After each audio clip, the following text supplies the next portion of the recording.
Olá, essa é a terceira parte da aula sobre ligações químicas localizadas, ok? Capítulo aí, eu já mencionado na parte 1 e parte 2. Nós vamos discutir um pouquinho nessa aula sobre continuar sobre estrutura, hibridização e falar como se medem dados de estabilidade de moléculas orgânicas, alguns métodos que vocês veem aí nos livros, tá? Então, relembrando aqui, né? Alcenos têm estrutura planar, né? Eles têm a hibridização sp2, como vocês podem ver aqui. Esse aqui é o carbono sp2, ele faz 3 ligações sp2, uma com o próprio carbono, que é uma sigma sp2s com hidrogênio, com outro hidrogênio e com os outros 3. Então, todas essas daqui no plano aqui são ligações sp2 com carbono, sp2s com hidrogênio. E aqui você tem um orbital p vazio que faz a ligação π, ok? Então, a ligação sigma.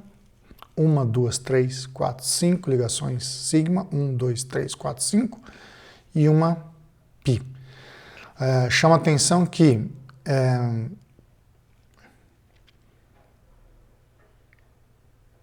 aqui está inverso aqui, tá? Isso aqui é diferente e aqui é igual, tá? Tá invertido. Então, os ângulos aqui, né, são próximos a 120 graus, a gente já viu lá, porque a hibridização é sp2, a gente já viu anteriormente, e isso daqui, afinal, esses pontos aqui todos foram o que isso aqui eu já discuti. A rotação dessa ligação aqui é impedida, ou seja, se você tivesse um grupo aqui, R1 e R2, você não consegue virar você pode virar a molécula assim, né? Ela poderia virar no plano, mas não quebrar essa ligação. Essa ligação aqui, essa molécula está no plano, essa ligação π, ela para acontecer, ela virar aqui e você transformar se você tivesse aqui, imagina que você tem R1, R2 diferente, o grupo metila poderia ser, que você tem os grupos trans um ao outro, para eles ficarem cis um ao outro, a ligação π tem que quebrar. Tá? Tem uma energia envolvida na ligação aí. Então ela é impedida essa rodar no eixo sigma aqui, da ligação sigma.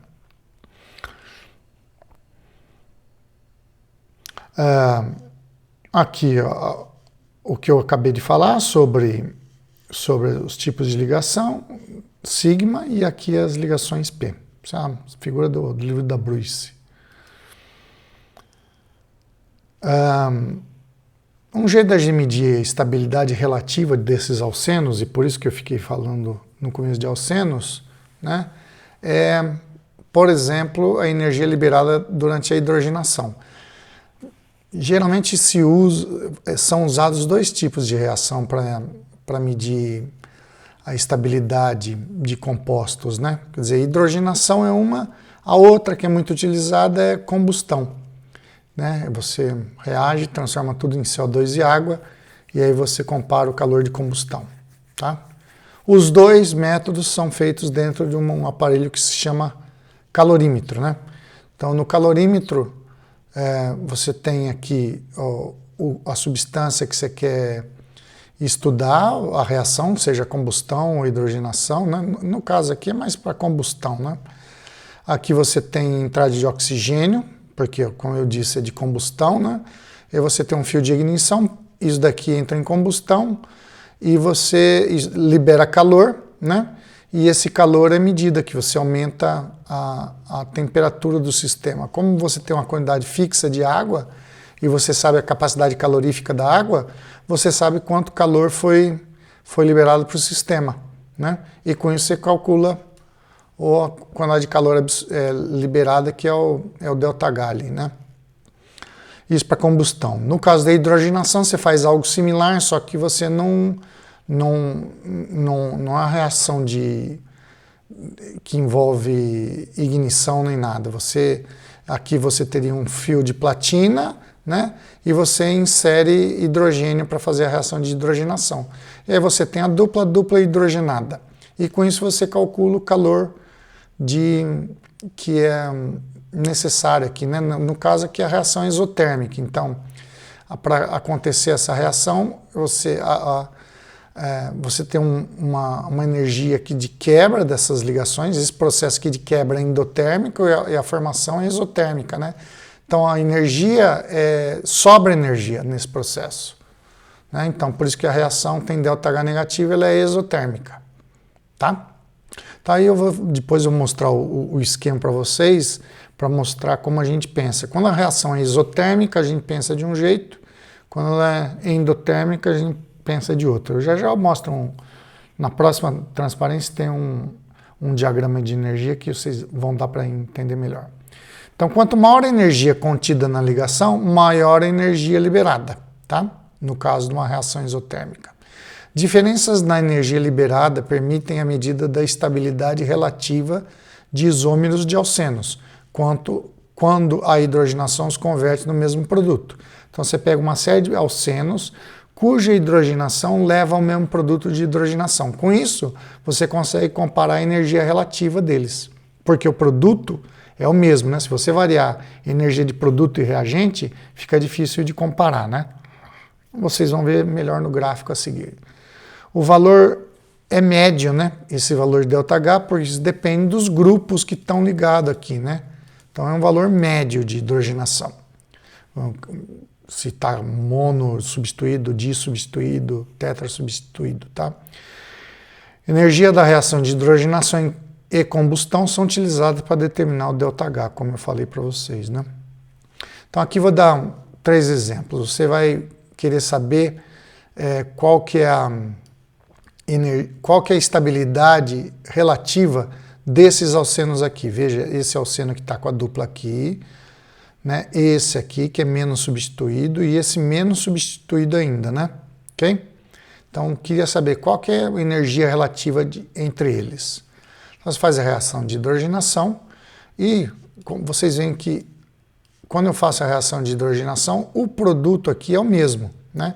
Aí você tem nessa, ela tem 26,9 ΔH de hidrogenação exotérmico, 26,9, 28,5 e menos 30,3. Você colocando isso num gráfico onde você tem o progresso da reação ou coordenada da reação em função da energia potencial ou energia liberada, o que a gente tem aqui é isso, né? Veja, a energia dessas moléculas é sempre a mesma porque é a mesma molécula. Então você sai de cada um desses compostos, deixa eu ver se eu anotei o certo. Esse aqui é o 1, esse aqui é o 2 e esse aqui é o 3, né?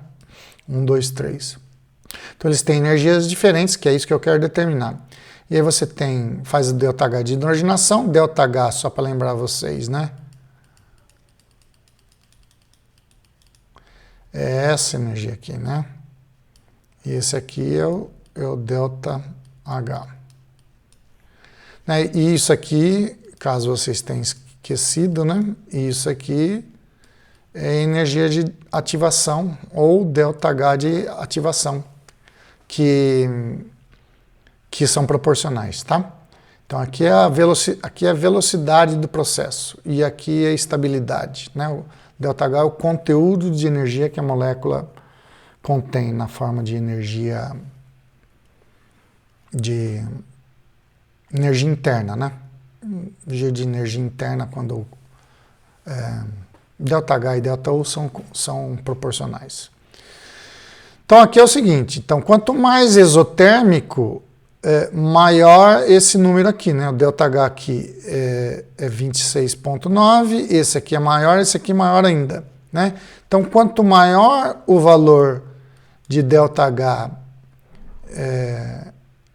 de hidrogenação, que no caso aqui ele tem carga negativa, tem sinal negativo porque é exotérmico, maior o conteúdo energético da molécula. Cuidado, que é o que eu falei, né? Se você tem um processo endotérmico, aí você tem que pensar, porque às vezes o menor valor é que você está interessado. Colocando no gráfico sempre fica mais fácil de pensar, né? Em outras palavras, o mais estável é aquele que libera menos energia, né? Ok? Porque você vê aqui que a diferença de energia é menor para o mais estável. Então, 1 é mais estável do que 2, que é mais estável do que 3, né? Então, isso é a primeira coisa que a gente faz em química orgânica, né? A gente tem um valor, tem um resultado. Esse é o resultado. O resultado é que o 1 é mais estável que o 2, que é mais estável que o 3.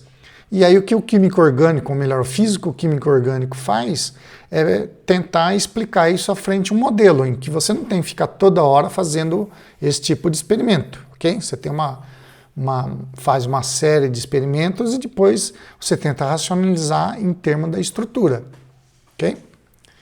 Então, como racionalizaram isso? Uma vez que foi racionalizada, a gente só usa a hipótese que é usada para explicar a estabilidade no caso de alcenos, tá? Vai dar sempre certo? A maioria das vezes tem que dar certo, senão você inventa uma teoria ou uma explicação mais sofisticada, tá? Então, como que a gente explica a estabilidade de alcenos, que foi determinada experimentalmente? A gente explica através desse conceito de hiperconjugação, né? Como vocês viram, alcenos mais substituídos são mais estáveis. O que é ser mais substituído? Quer dizer, quanto mais grupos alquílicos tem ligado nesse carbono onde está a dupla, mais substituído. Então, esse aqui é o menos estável e você vê que é o menos substituído. Se tivesse esse alceno aqui, que é o eteno, ele seria menos estável ainda, né? Se tivesse esse aqui, ó.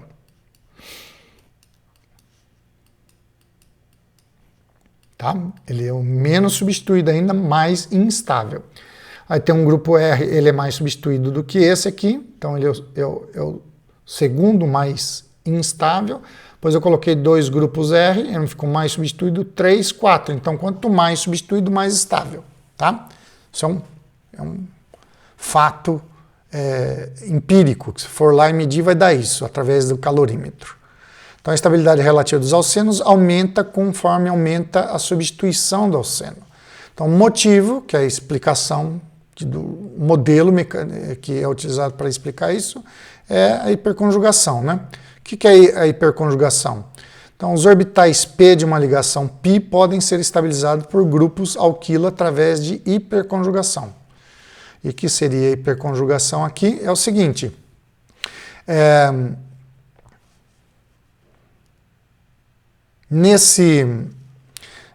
eu vou explicar isso de novo quando eu estiver falando de carbocátion, tá? Mas hiperconjugação, o que é? É a sobreposição dos elétrons sp3s aqui no orbital LUMO vazio, né? LUMO é vazio, é pleonasmo até, do orbital LUMO da ligação dupla, ou seja, o LUMO aqui é o π estrela. Então, quanto mais grupos você tiver ligados no carbono sp2, que tiver a dupla, você tem maior probabilidade de colocar esses elétrons, dispersar a carga desses elétrons sp3s no orbital LUMO π estrela da molécula, tá? E isso é a hiperconjugação, tá?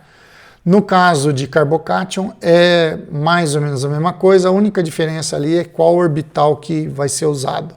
No caso de um alceno, você não tem orbital, o único orbital vazio que você consegue dispersar carga é o orbital LUMO. Então a dispersão dos elétrons sp3, essa ligação aqui, né, sp2, sp3, e você aqui, por exemplo, se você tiver um grupo metila, você vai ter esses elétrons sp3s aqui, né, no orbital, se fosse C aqui, no orbital π estrela, tá? Então, isso aqui é o que a gente chama de hiperconjugação.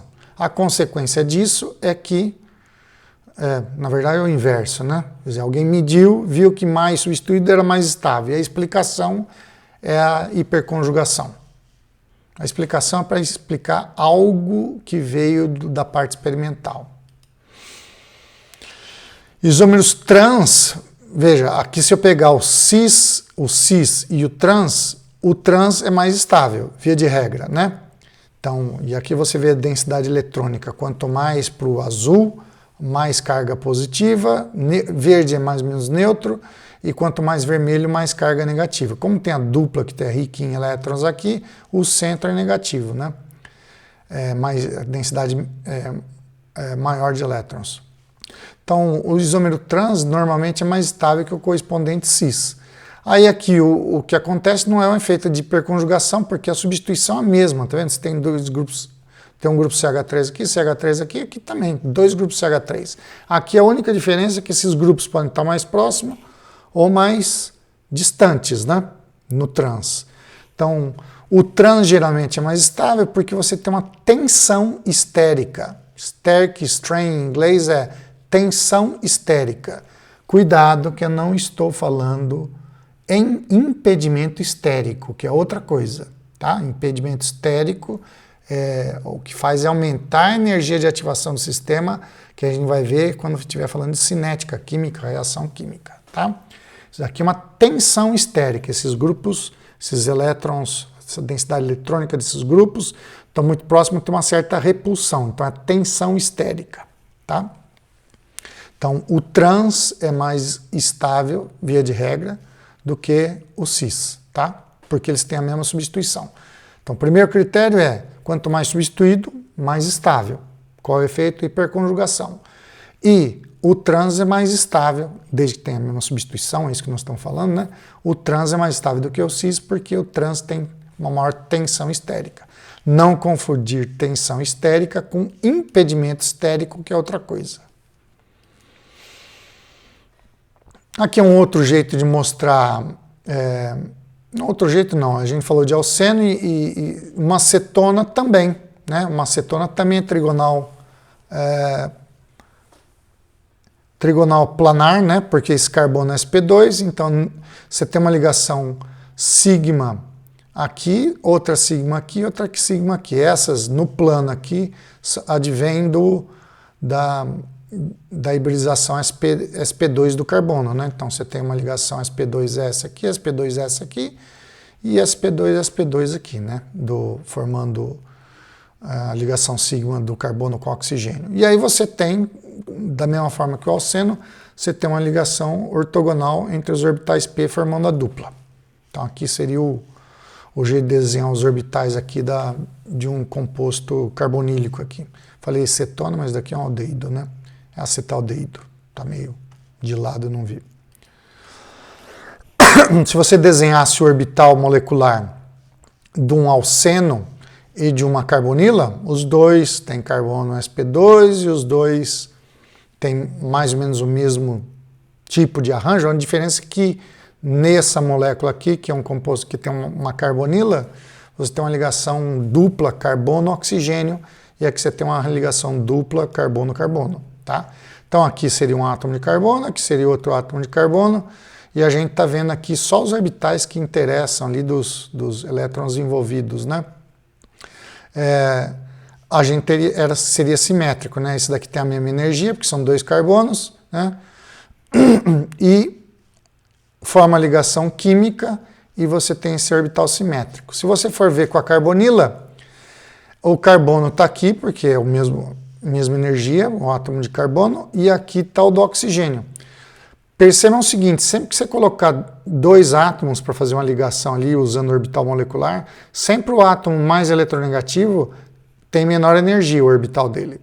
Porque devido à atração nuclear, esse átomo é mais eletronegativo, e eletronegatividade é justamente essa afinidade por ter elétron. Essa afinidade dispersa a carga e faz com que o átomo, o orbital desse átomo mais eletronegativo tenha uma energia mais baixa. Então sempre um átomo mais eletronegativo vai vir mais embaixo aqui o orbital dele, sempre. E vocês vão ver aqui, né? Então veja, enquanto aqui eu tenho essa energia ganha com a formação da ligação química, aqui, veja, do carbono aqui, beleza, é a mesma, né? Mas do oxigênio, o ganho de energia, de estabilidade com a formação da ligação é menor, ok?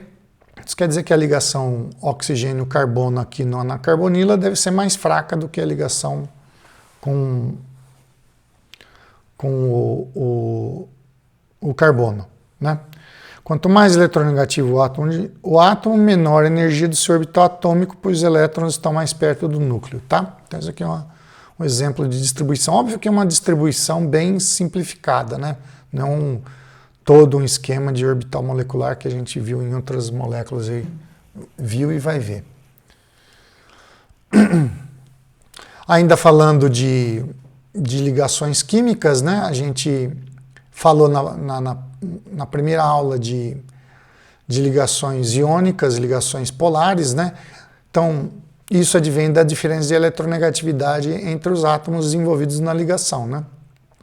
Se essa diferença de eletronegatividade for menor do que 0,5, a ligação é dita covalente não polar. Se ela estiver entre 0,5 e 1,9 é covalente polar, ou seja, ela é bem polarizada. Você deve ter uma carga parcial negativa e positiva mais pronunciada. E se for maior do que 1,9, a diferença de eletronegatividade, você tem uma ligação iônica, tá? Já falei para vocês anteriormente, vou falar aqui. Em alguns casos, sim, 100% da ligação é iônica. Em alguns casos, 100% da ligação é covalente. Mas tem um meio termo aí onde você pode ter ligações covalentes com certo caráter iônico e ligações iônicas com certo caráter covalente também, tá? Aqui os átomos mais utilizados pela gente aqui e as suas eletronegatividades, tá? Para chegar nesse valor aqui, você vai sempre ver a diferença. Óbvio que isso é um vetor, como vocês devem saber, né? Então, se você tiver vários vetores diferentes de polaridade com momentos de polo, você tem um momento de polo da ligação, mas você tem um momento de polo da molécula resultante, que a gente vai falar já já, tá? Então, por exemplo, a ligação carbono-carbono é covalente não polar, né? Outro, por exemplo, se tivesse bromo, por exemplo. Qual a eletronegatividade do bromo e do bromo? A mesma, né? 2. Qual a polaridade dessa ligação aqui? É 0. Então, essa aqui é uma ligação covalente não polar também, né? Conforme você vai colocando átomos diferentes com diferentes eletronegatividades, você vai aumentando essa diferença de eletronegatividade e sai de uma molécula covalente não polar, passando para covalente polar, até chegar em compostos que têm ligação iônica, como sais inorgânicos de fluoreto de potássio ou cloreto de sódio, tá? Mas, por exemplo, se você colocar, como eu disse, iodeto de césio, quer dizer, a ligação aqui tem um caráter iônico? Tem, mas deve ter um bom caráter covalente envolvido ali também. O momento de polo foi criado pelo Debye, né? E a unidade é essa, Debye, D. O momento de polo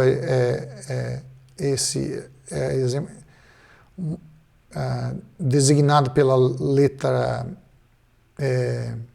Mi, aí do alfabeto grego, né? Então, para moléculas diatômicas, a gente tem Mi igual a delta menos D, vezes D, desculpe, onde Mi é o momento de polo, delta é a magnitude das cargas, né? Carga positiva, negativa, em módulo, né? Em módulo, e D é a distância entre essas cargas, né? A unidade é Debye e é dada em Coulomb por centímetro, né? Essa aqui é a unidade ali. Então, molécula de monóxido de carbono, você tem um vetor nessa direção aqui, sempre com menor densidade eletrônica para maior densidade eletrônica. E dá para calcular pela diferença de eletronegatividade e distância qual que é o momento de polo dessa molécula. Veja, aqui tem um diagrama potencial também, a carga, quanto mais azul, mais positivo, quanto mais vermelho, mais negativo, e a gente tem esse momento de polo da monóxido de carbono, por exemplo. Voltando ao mapa eletrostático, que vocês vão ver várias vezes no livro aí, em vários livros da Paula Bruce e outros mais, né? Então, veja que o hidreto de lítio, porque é hidreto, esse daqui não é o H+, né? Aqui o H está com carga negativa. E você está vendo aqui que está com carga negativa porque a densidade eletrônica está maior em cima do hidrogênio. Então, você tem hidreto de lítio, que teria esse tipo de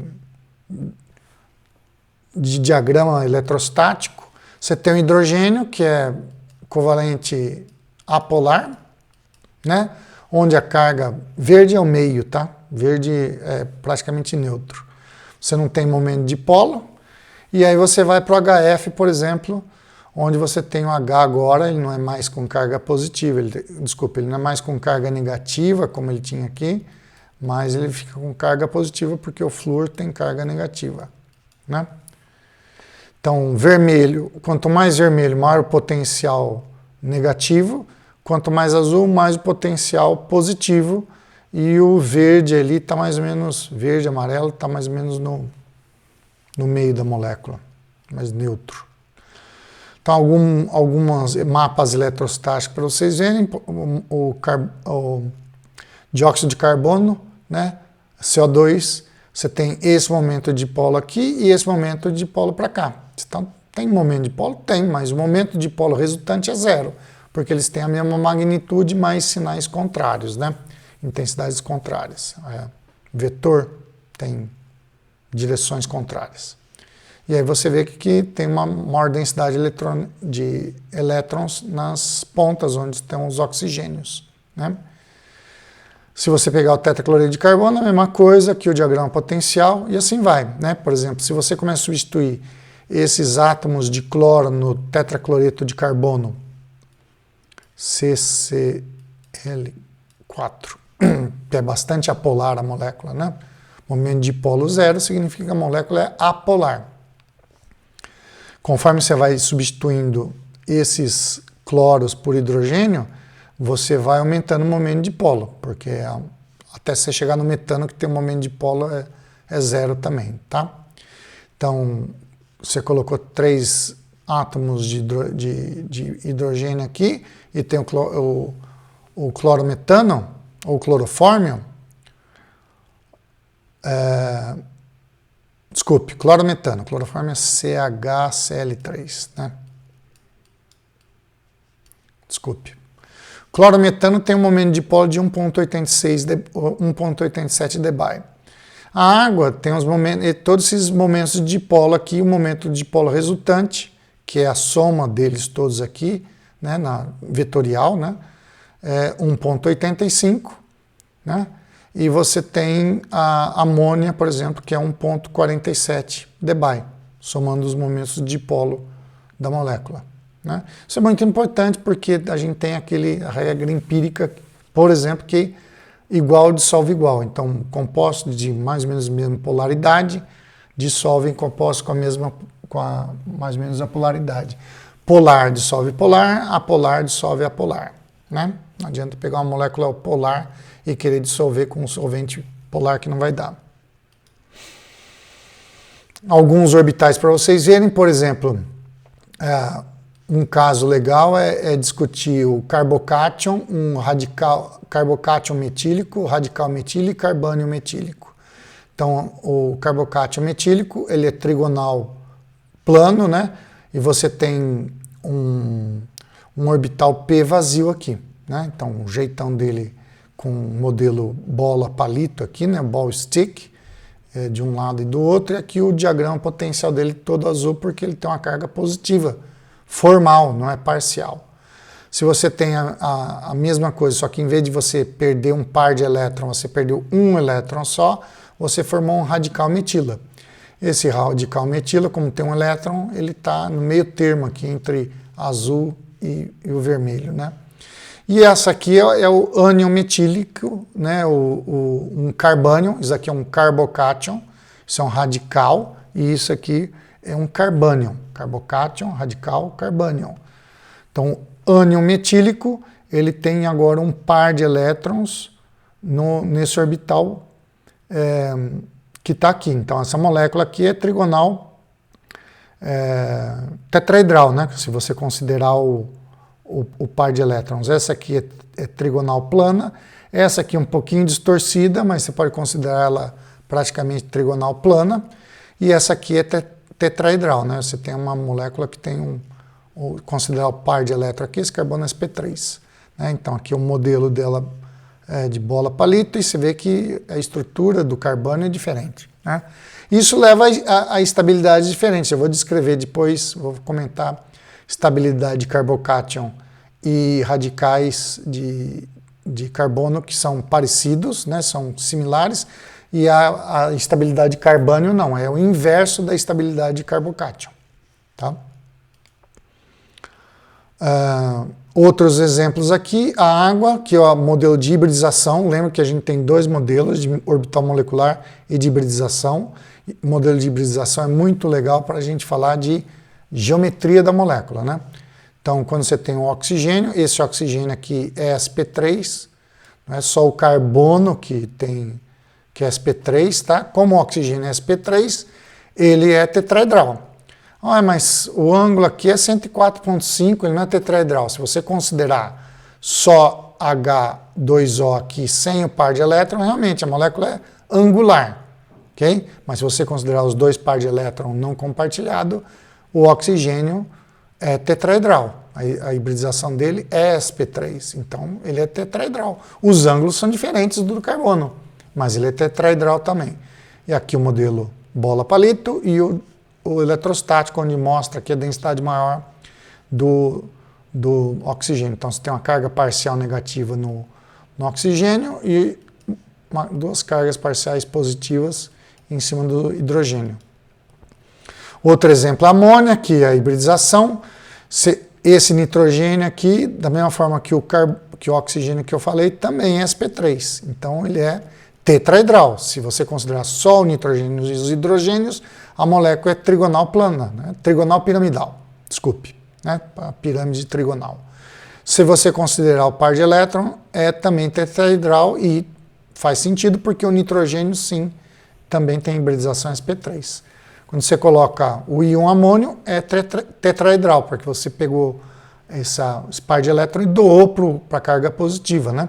Então, agora você consegue ver que ele é tetraedral. Aqui é sem considerar o par de elétron, e aqui com a ligação com o hidrogênio, que você vê que o carbono, o nitrogênio é tetraedral, hibridização sp3.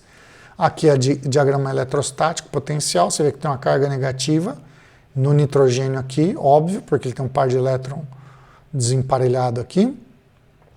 E quando ele doa esse par de elétron, a gente fica com carga positiva em cima do nitrogênio, ele fica azulzinho, porque ele tem carga formal positiva. E aqui para a família dos halogênios, você vê que quando a gente vai indo do HF, que é mais eletronegativo, até o iodo, que é menos eletronegativo, olha o que acontece com o mapa eletrostático. Enquanto o HF é covalente, a ligação é covalente polar, bastante polarizada, né?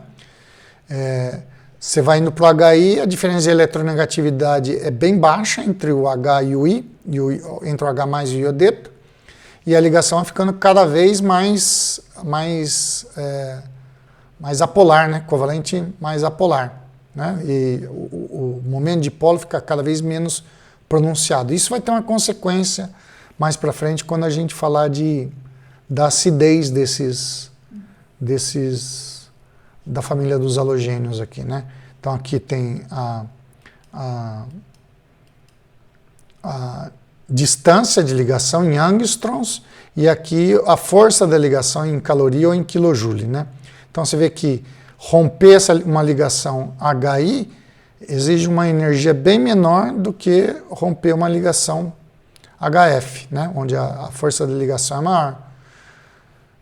Tá bom? Isso vai ter consequências também. Parte disso é porque também a sobreposição dos orbitais aqui é maior, né? Veja, quanto mais próximo em energia, né, dos orbitais onde está acontecendo a ligação e o tamanho dos orbitais envolvidos, mais forte essa ligação. Conforme o H, que é sempre do mesmo tamanho, vai juntando com um átomo cada vez maior, o que acontece é que a sobreposição é cada vez menos efetiva e a força da ligação é menor.